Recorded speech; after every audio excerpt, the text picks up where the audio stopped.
د قربانو په څاروو کې اصل اعتبار چې دی نو هغه د عمر دی. عمر ته به کتل کېږي چې دا څاروي چې دی نو عمر ته رسېدلی دی او که نه دی رسېدلی. نو چې کم واړه څاروي دي لکه چیلې شو، بیزه شوله، ګډ وغیره، د هغې لپاره عمر چې دی نو هغه 1 کال دی چې 1 کال پوره کړي او په 2م کال کې داخل وي.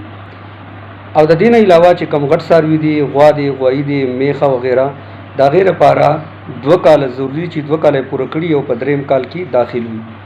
خو لیکن د تجربې خبره دا ده چې کم څاروي 2 کاله پوره کړي او په 3م کال کې داخل شي نو د هغې غاښونه چې دي نو هغه راغلي وي. عموما زموږ مشران چې کله څاروي اخلي نو هغه ولا غاښونه ګوري.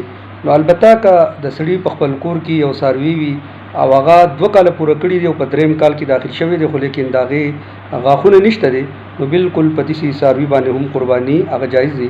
خو لیکن په دې کې به احتیاط کول پکار.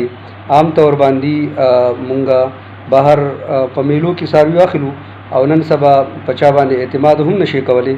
نو د هغې لپاره بهتره دا ده چې غاښونه چې دي هغه وکتلی شي چې که غاښونه یې راغلي نو بالکل هغه د شک نه خبر ووتل.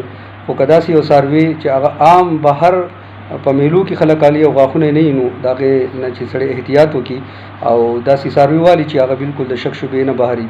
البته که د خپل کور څاروي یا داسې د یار عزیز د دوست چې په هغه باندې ستا اعتماد وي چې او واقعي 2 کاله پوره شوي دي خو غاښونه یې لا نه دي راغلي، نو بالکل هغه څاروي هم خلک اخیستی شي.